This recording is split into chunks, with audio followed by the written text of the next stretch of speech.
Hello everybody, this is Fernando for Godzilla Movie News. Yet another edition for my podcast. This time I thought I would talk about the world of Pacific Rim and the after effects of its box office so far. It's been a good number of weeks since the film was released, and unfortunately it looks like there hasn't been much when it comes to the film having, let's say, a success at the box office.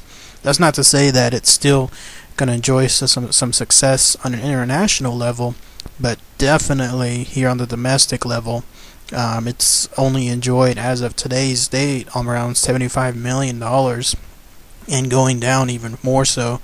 And that's, again, a very good indication that the film has pretty much panned out and could be considered a flop status. And I'm talking about this here because, again, the theme of this movie having to do with giant monsters, kaiju-related monsters, wholly interacts with Godzilla coming up next year. So the success of this film does tie into the success of the Godzilla film, and I'll highlight here why this film that was considered to be so huge, I mean, it was going to be blockbuster size level when it comes to its success, with talks of it being $500 million to $1 billion in box office, why it has worldwide only made so far about $185 million, which, to give you an understanding of what that means, Man of Steel, of course, came out around the same time period, probably just a few weeks earlier, and that film has now made over $650 million worldwide, somewhere around there, and it's still opening in several other countries. And now you have Pacific Rim, which is considered within the same sci-fi era, and worldwide it's made less than a third of that. It's probably close, almost to the 1/3 to 1/4 area. So I'm going to analyze again why this is, and I was able to come up with, I think, some pretty good reasons. And I'm talking as a general fan of movies themselves. In other words, I'm the market that any kind of movie studio targets, because I'm within the 18 to 35 range. I have disposable income to spend. I'm that kind of precious market that anybody that's in a survey group or anybody that's in a market group would love to have my ideas on, because the whole success of these movies ties into this general market that I'm talking about. So, Pacific Rim, again, big, huge movie, reported budget of $200 million, anticipated hype for more than 2 years. It comes and it goes, and so far it's being considered more than likely a flop on its box office, and here's the reasons why. For starters, I thought that the film was way too secret. For the longest time, there was nothing revealed about this film other than the title, Pacific Rim. I think that the director and the producers and the writers, everyone involved with this film, went through an extraordinary length to keep this film as secret as possible, far too secret. It was to the point where it was so secret that now whenever the film was coming out and people are being asked by the studios who's ready, the audience responds, who cares, at that point. And what I mean is this: back as far as 2 years ago, I think the film was first being announced. At the time, there wasn't even a synopsis associated with the film. The movie was kept so secret that the only thing we heard for the longest time was that there was going to be a movie involving robots and monsters and the name Pacific Rim, and that's it. Normally when a film is announced, there's going to be some more information given out, but in this case the filmmakers decided to essentially keep this baby under a box, wrapped within another box, wrapped within several other boxes, and top it all off with an impenetrable seal, and expected people to get excited about that. That's not the way really to market movies these days. You have to have a build-up. You have to have a slow build-up of information going out. Can stuff be considered too spoilerish? Yes. Stuff can be revealed too much, and when that happens, the movie is no longer essentially as not a secret, but the movie's already been seen by the time the movie comes out. But I'll give you a perfect example of the success. Iron Man 3, when it was announced with a vague indication of what the storyline is going to be, like essentially a continuation of the sequel. But as the movie was building, there was more information given, including who the actors were going to be, what roles they were playing, who's going to be in the storyline, what kind of angle the movie's going to go. There were posters that were released left and right.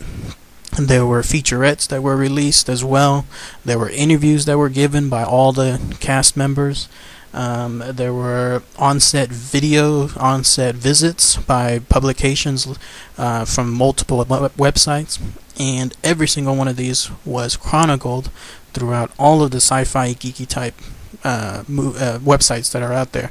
All this led to the success of the film growing and growing, the hype of it growing and growing, until when it debuted, now you have $1 billion plus film, because you have everybody that has seen this footage and has read everything associated with the movie getting ready to see it. Pacific Rim went the opposite route. Again, when it was first hinted at as being developed, all we had for the longest time was just the name Pacific Rim. Even when the teaser poster was released, which usually teaser posters show something associated with the film, here the teaser poster that was released was just the name again, with an indication of, I guess, the portal, but who the hell would know what that is without knowing more information about the movie itself. It wasn't until Comic-Con in 2012 where finally some footage was revealed. But again, Comic-Con is notorious for revealing all this new footage only to a select couple of hundred people there, as opposed to a worldwide audience. Why the filmmakers at Comic-Cons decide not to release them on a global basis is beyond me. Same thing happened with the Godzilla movie, and is happening with other movies, but oh well, that's their decision. But as you can see, it impacted the success of the film afterward. If you make a film too secret, you make it so that nobody cares about it afterward, and that defeats the purpose of building a blockbuster. Even J.J. Abrams, who is known for loving his movies to be as secret as possible, is conceding that when he's developing his new Star Wars, one of the producers, Kathleen Kennedy, was asked, due to JJ's record of keeping things so secret, is the production on this film going to be kept as secret? And she said, no, we're going to showcase more than like Abrams is used to. So even then, he's conceding that yes, in today's world, whenever you're developing a blockbuster, you have to make sure that the audience is excited about it and ready to go.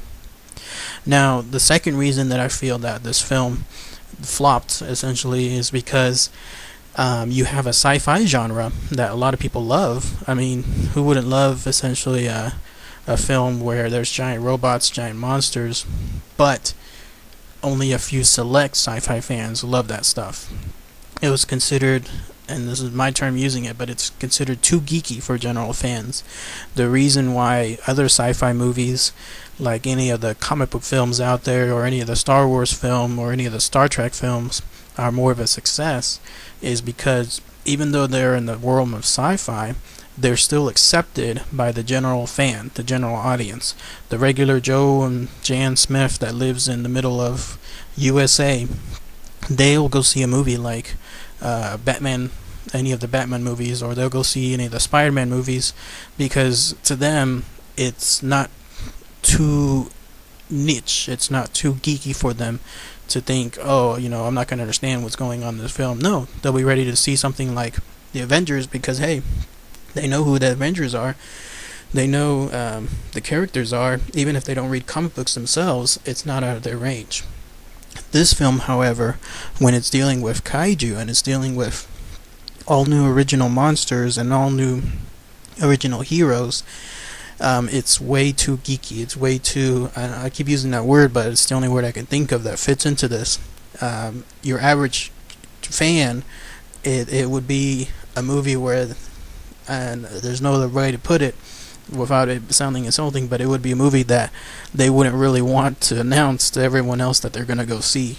It's like saying, I'm going to go to the comic book store, to general members, general friends, and so forth. Those that aren't in that world will probably look and be, oh, okay, he's that kind of geek. That's the type of movie that I feel this was. And especially with the non-stop footage of the robots and the giant monsters leaping and hitting each other, all that was presented throughout all of the commercials that finally did showcase some footage, a little too late in my opinion, but again, it was within 2 to 3 months of the movie being released, finally we started to see these things. And what was presented, I feel, was a big draw off for general fans, the fans that make the movies a success, the ones that see movies in general, aren't necessarily sci-fi fans, but wouldn't mind seeing those movies. Those are the ones that were turned off by what was shown.